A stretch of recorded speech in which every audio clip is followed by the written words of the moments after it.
I think this movie's definitely going for soundtrack of the year. It's Drewski McGillicuddy's Ready Player One movie review.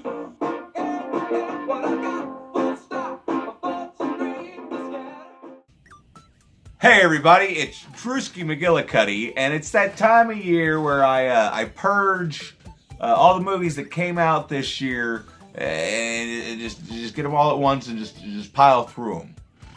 That's what I'm doing because sometimes I can't be bothered to go spend the $12 to see a movie in the theater, and I can't afford to buy it when it comes out. So I wait for it to come to the library, and that's exactly what I did. So I went out and I rented Ready Player One. Directed by Steven Spielberg. Now, he's arguably the greatest director of all time. He's brought us such classics as E.T. and Jurassic Park. If you don't know who Steven Spielberg is, Anyway, so this movie stars Ty Sheridan, and I just want to bring him up real quick because I absolutely love this kid. He's got a great career going so far, and I can't wait to see what he does next. Now, if a lot of you probably haven't seen Joe, or what was the other one? Mud with Matthew McConaughey. Those movies, they kind of fly under people's radar because they're more indie type movies. But Mud was on Netflix, and Joe was also possibly on Netflix.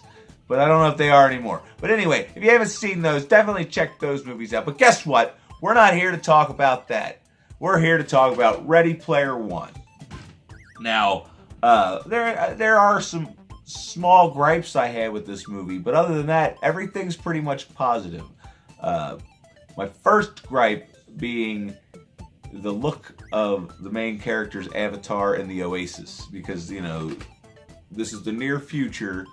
And everybody lives in stacked up trailer parks apparently, and nobody lives in the real world. They all live in the Oasis, and it's basically just a video game world. It's a virtual reality. I'm sure everybody that's watching this has seen the trailer and they know what I'm talking about.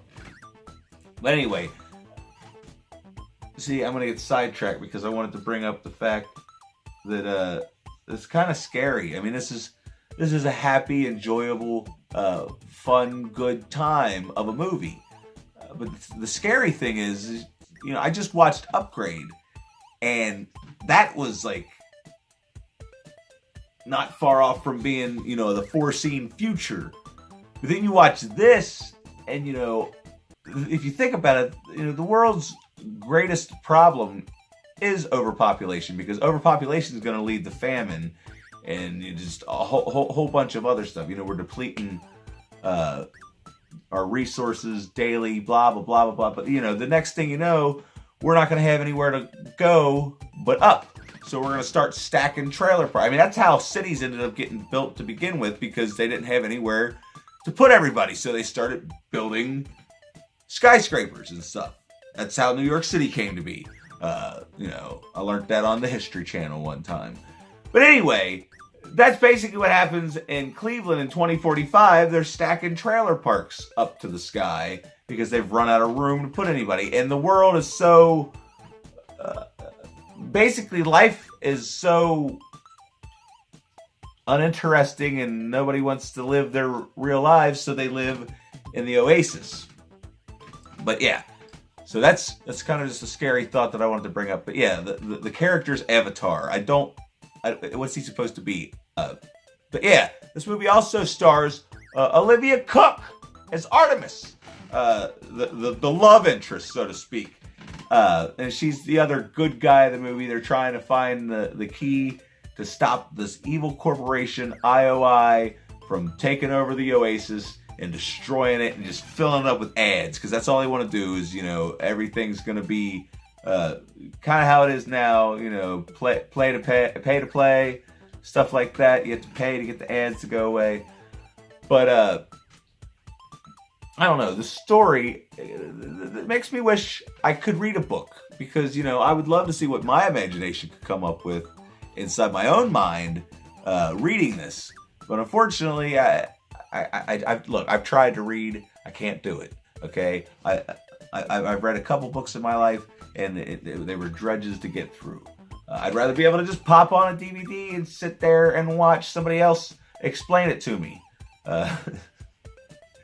But anyway, yeah, I love the chemistry between Olivia Cooke and Ty Sheridan. I think they were great, even when it was in the Oasis and it was CGI versions of them, which the CGI in this movie is practically flawless. Like like when I first saw the trailers, I was like, I don't know how good that's gonna look. But once you're actually in the world, and like even the scenes where it has the real life people talking to characters from the Oasis, it blends so well together. And I don't think we're that far off from eventually video games actually being this good, because like everything moved at however many frames per second and all that good stuff. But yeah, I mean, this movie was just, you know, an 80s baby's dream is basically what it, which is funny. Here's what's even a funnier thing that I thought while I was watching the movie. Are you ready for it? This seemed like, and maybe it is, one of them young adult books. But it's like a young adult book for somebody my age, because I'm no longer a young adult. I'm pushing middle aged, I guess. But it's like, I don't know anybody in their 20s that is obsessed with you know, the 80s and Nintendo and you know, 80s horror movies and stuff as I am. Honestly though, I tried to go back and watch Masters of the Universe. It's god awful terrible. I can't do it. I tried to. But anyway, so I really enjoyed this movie. Oh God, here we go again. Here we fucking go.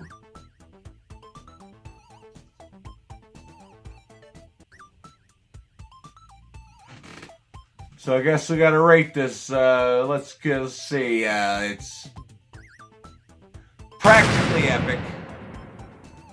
Is that good? Is it good? I'm doing the best I can. One of these days, I'm gonna sit down. I'm gonna write down some funny ones. I'm gonna get some real good funny ones, or I'm just gonna start using a number scale or a letter scale. I don't fucking know what I'm doing. Anyway, thanks for watching.